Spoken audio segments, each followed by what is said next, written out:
GTA 6 just got some really good news, at least I think it did. We'll be talking about all of that in this video today and a whole lot more. So in order for you to understand the significance of this, you need to understand the name Michael Unsworth. Michael Unsworth was a senior writer at Rockstar Games who was with the company for 16 years, and he worked on a number of famous games, Grand Theft Auto 5, Red Dead Redemption 2. Back in August of 2023, he left the company out of nowhere. And to many Rockstar and Grand Theft Auto fans, this was seen as terrible news. I mean, one of the lead writers on, games that we've absolutely loved, GTA 5, Red Dead Redemption 2, GTA 4, Red Dead Redemption, the storytelling largely came from him. And so many people were worried, oh no, what impact is this going to have on Grand Theft Auto 6? And this was just kind of a domino effect of other Rockstar Games vets who have left the company.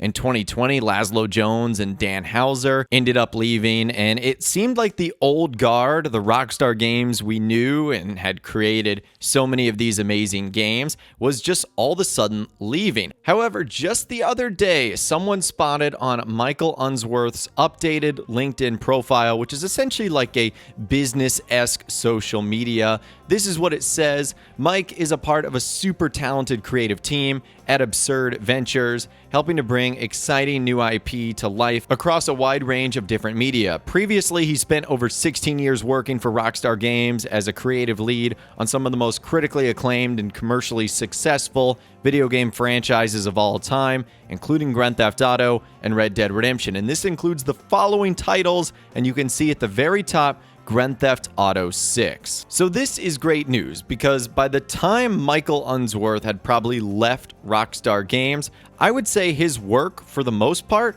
was pretty much done on Grand Theft Auto 6. If he was indeed doing all the sort of story elements and story writing and giving us the overall narrative, I would suspect by this point in time, and probably 4 or 5 months ago, a lot of that is done. I would suspect by now Rockstar are doing other things, tidying things up, crunching out bugs, doing the little things that make the story all come together. But for the most part, I think this is good news that he has acknowledged that one of the titles he has successfully worked on is GTA 6. Now, for the future, that's where things get a little murky, but I don't really want to talk about that right now. We want to focus on what's ahead and what's next, and that's Grand Theft Auto 6. And speaking of what stage Rockstar Games might be in as far as how far along they are with Grand Theft Auto 6, this is actually posted the other day on the GTA 6 subreddit, an interesting find from Rockstar's job listings. Because last year, Rockstar opened a new studio in Los Angeles, and from what we know, it's a purely new motion capture studio, so they have another one besides the one in New York, mainly to record NPC dialogue properly. And this new discovery essentially confirms that. So if you check the Rockstar Games career page, there's a job offer at Rockstar Games LA for an associate writer, pedestrian, and ambient dialogue. And this could indicate that they are still writing and recording GTA 6 dialogue right now. And if we take a look at what those responsibilities are, it is to write funny, character-driven, and unique dialogue for our ambient population, work with key stakeholders to understand and support the technical requirements for player-led, dialogue-based interactions with our ambient population, provide exciting dialogue that works within the strict constraints of a complex game system, undertake self-motivation research, and leverage that research to enrich your writing, understand and match the tone of our game. So it very much does look like right now that Rockstar is in that part of the game where they're writing some of the lines and funny things that the characters and NPCs of the world might ultimately say. And just given what we've seen from the very first Grand Theft Auto 6 trailer, it certainly does look like there's going to be a lot of NPCs and ambient characters that we'll be able to bump into. And we're not talking about characters that you might run into that are like strangers and freaks or side quests or something like that. I think we're literally talking about like the random people in Vice City in the state of Leonida that you're going to run across. So that looks like it's where Rockstar is right now. Now, one other interesting thing is it also says player-led dialogue-based interactions with our ambient population. And to me, that most likely means that we're going to be getting the interaction system back from Red Dead Redemption 2. That's where you had the option to either greet them politely, greet them negatively. That was honestly one of my favorite parts from Red Dead Redemption 2, how a simple conversation with a random NPC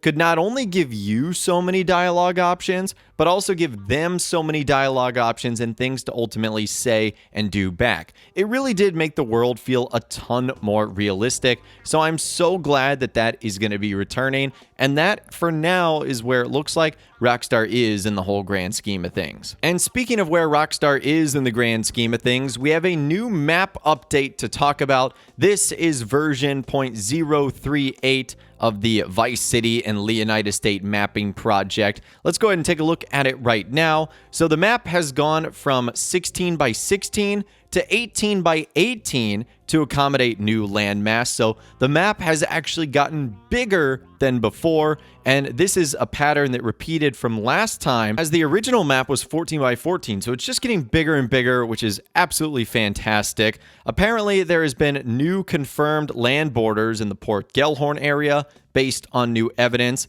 Also updated speculative landmass in the northwest Port Gellhorn area based on new calculations. Moved the FLP Solar Amphitheater north based on new evidence. Updated the west side of the Vice Port, roads, railroads, bridges, buildings, and borders. Updated the Grass Rivers and West Coastline land masses to accommodate new map expansion.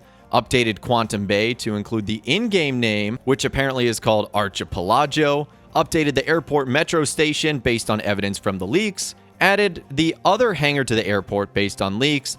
Updated the names of the structure to the Gator Key Islands from the trailer. And added the speculative location for Bird Key based on new evidence, as well as adding some various roads across the map. So as things currently stand, as we are getting closer and closer to February, and honestly, as each day goes by, closer to getting more information from Rockstar on GTA 6, that is what the map looks like so far. It's getting bigger, it's getting more locations. I am so excited to get more official details from Rockstar, but for now, that is the good news, I think, as well as what they currently look to be doing, which is writing dialogue for NPCs, and also good news that it looks like the interaction system from Red Dead Redemption 2 seems to be returning as well. But let me know what you think about everything we discussed in this video today. I'd love to hear from you guys in those comments down below, or if you'd like to reach out to me on my Facebook page, over there you can send messages, photos, videos, and a whole lot more. If you guys did go on to enjoy this video though, a like rating would of course be awesome, and be sure to subscribe to my YouTube channel if you are new.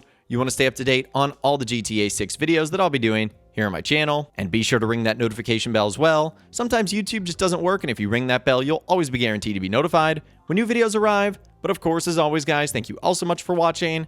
Take care, and I'll see you guys in the next video.